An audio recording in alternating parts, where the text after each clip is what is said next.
Hey everybody, it's Jen and welcome to my channel.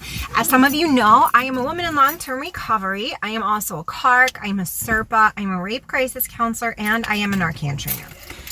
So if you look in my description box down below, you'll find the link to my Patreon, all my social media, my Amazon wish list, which is very, very, very important to me because I use it to help people in my local community who are in need. I have like food on there. I have diapers, formula, baby wipes, hygiene items, some minor clothing, just things to help people who are either home, newly from being released from incarceration, trying to make their way with, re-entering our society and stuff. And I use it to also help parents in my local community who just need some extra help because right now we could all use a little extra help, right?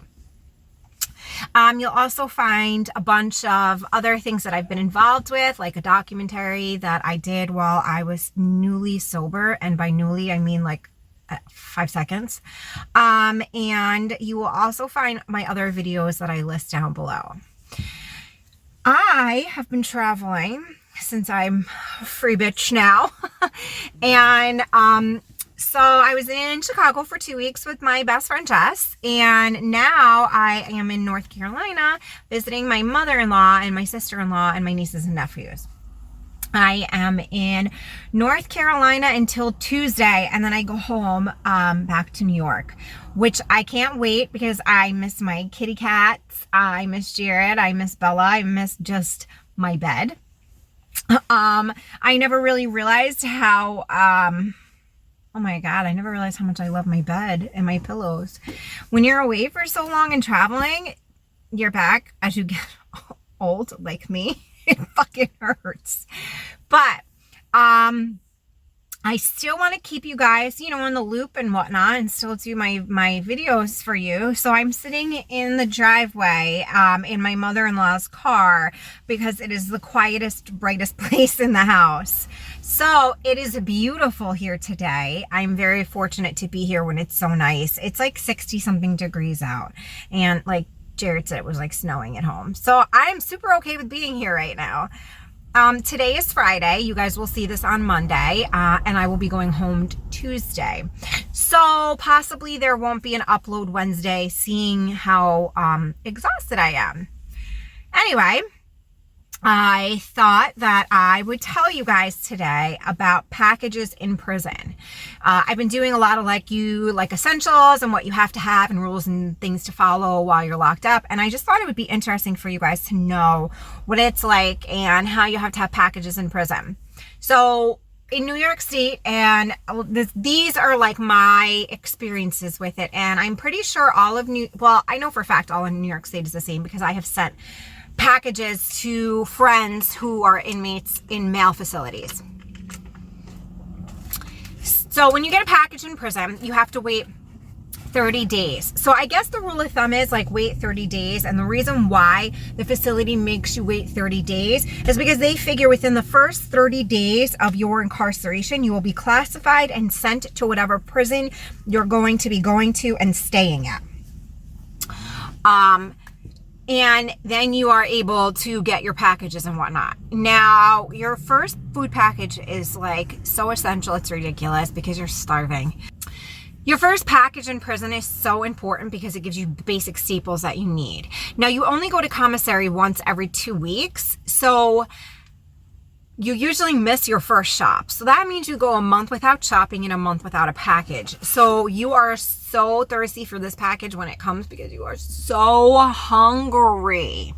It's 35 pounds, but if you think like 35 pounds, oh wow, that's a lot. Bro, I go to the store and I could buy 35 pounds in 2 bags and I'm like, but what did I get? Nothing. I mean, I don't know. It's like condiments. You can't even like feed a family on it for a week, let alone a month, right? So every 30 days you could get 35 pounds and you can only get 2 packages a month. So I would try, and let's face it, mailing stuff is super expensive. So I would try and have my family like split it up, like the beginning and the middle. So this way I could spread my food out, but it didn't always work like that. And if they like reject things out of your package and your parents or family rather sends 35 pounds and they only give you 30, you still have 5 pounds. So I would be very mindful of exactly how much I got, and I would call my mother-in-law and I would be like, you could send me 2 more pounds. Can I please have it? And she'd be like, yeah, of course. You're hungry. It doesn't go very far. And in New York State Prison, see, New York, we're really lucky. I don't know about other states, but in New York, we can have fresh fruits and vegetables. So I would get like, a bag of garlic, like, like the sleeve of garlic, garlic cloves. It's so bright, guys. I'm sorry.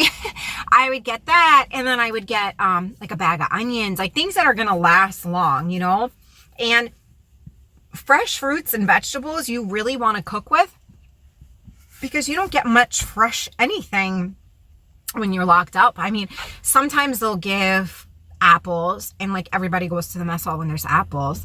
I'm going blind sitting here. It's ridiculous, but it's cool. It's all right. It's nice. It looks good on the skin. And canned goods are great to have because they don't go bad, but everything has to be like hermetically sealed. It's crazy. So anything that has like a pull tab, like, how like Oreos now, you don't open them from the side, they have that pull tab, not allowed, because you can open that and you can stick things in and then reseal it. Oh, my nephew's bus is pulling up. My nephew's home from school. And then, yep, he's home. Sorry, guys. Bread.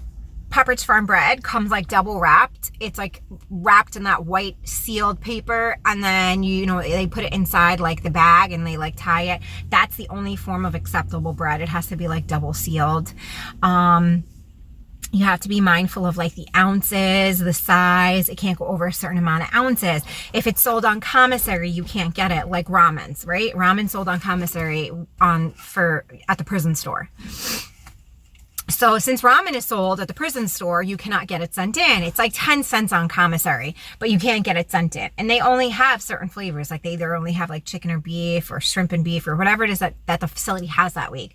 So even though at home there's like Oriental, Picante, this, that, the third, you can't get those sent in. Anything like peanut butter can't get sent in, at least in the women's facilities. This part I don't know if it's same for men, but I know for women's facilities. You can't get peanut butter sent in because you can buy it on commissary.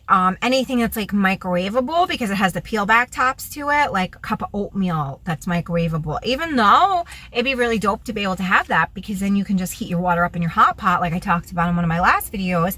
And then, you can just put it in there and make it warm and you would have a meal. Nope, can't do that. You have to get your bowl with lid, get oatmeal off commissary, and make it the old-fashioned way like that. Let's see. You can also get hygiene products. You can get as many hygiene products in, like as many hygiene packages a month that you want. But the only problem is with that, everything has to be double hermetically sealed. So, like when you take shampoo off and it has like that silver foil lining thingy in the inside, it has to have that. And then the cap has to have a plastic seal around it. So that also counts as it. A lot of times, I know for me, you can go the vendor route, and Amazon is considered a vendor. So Amazon, because it comes straight from them, sometimes they're not as crazy about the double sealed part. Like if there's only one, like if it's like hermetically sealed on the outside, they'll just take it for what it is. Like they're not as picky because you don't personally know the people who works at Amazon. Well, not everyone does, right? And then for your setup when you get there, I always know I want personal sheets from home, because the sheets they give you, oh my God, they feel like they could slice your leg open, and they're pure white and everything. You just don't want them. So you get like, sheets sent in, but they can only be specific colors. You can't have black, blue, gray, orange, red. Yeah. Because a lot of those colors either signify gangs or they're the colors that the corrections officers wear. So you can't have them either. But you can get sweatpants sent in, but they can't be joggers. They have to be like the regular, either wide leg or like the regular like band, like small band leg. You can't have joggers. You can get personal shoes and boots sent in, but they can't, like sneakers have to be $50. I know they recently changed that, so correct me if I'm wrong and somebody knows the updated price. But when I was there, sneakers could only be $50 and under, and you had to send a receipt in with it. Boots, I think it was like $100 or $80 and under, and you had to send a receipt in with it too. And also for boots, you had to make sure they didn't have a shank in it, because some boots, especially like if they have like steel toe, which is a no-no in prison because you could be used as a weapon, they actually have to make sure that they can like bend in the middle, because some boots naturally have a rod down the middle to keep their structure, and in prison it's considered a shank. We would get towels sent in, bras, panties. Nothing can have any type of patterns. Everything has to be plain, solid color. Even socks, you know, like sometimes it says like Hanes on the tip of the toe. That's considered multicolored. If your panties, like say you have white panties, but on pink it says Hanes on the elastic, it's considered multicolor. You can't have that. A lot of times, like you could get watches and headphones and stuff. I had like a little mini like Walkman, no cassette player or anything, no CD player. You can get those. I just didn't have them because tapes and Walkmans are dumb expensive. But everything comes in clear. Like I had a watch. It was all clear. You could get a backpack, like especially if you're enrolled in school. That has to be all clear. Everything has to be in clear. At the end of the day, you're an inmate in a state facility and you have to be, you know, up to par. You have to have what they consider being, you know, acceptable, and they want clear items. They want items that you can't hide anything in. And then like, just like with your hot pot, like I told you guys last week, just with your hot pot, your watch, your Walkman, everything has your numbers engraved on it. Like that's the best thing to do. Anywhere you can write your numbers on anything. I mean, aside from like food, obviously, you know, so you get your shit back so no one could steal it from you, or no one could say you stole it from them. I'm trying to think what else I could tell you. You know, like food packages are super, super essential. Nobody wants to go without food. And especially when you get your first food, like you have nothing, like nothing. It's like moving into a new apartment and not having any furniture or food. And you have to go 30 days without any of it. You're already in a super, super uncomfortable situation. And now you're just waiting patiently as you possibly can to try and get some food and get like regular panties, regular socks. So when it comes to clothing, the only thing that's not is the underwear and the bras in the women's facilities.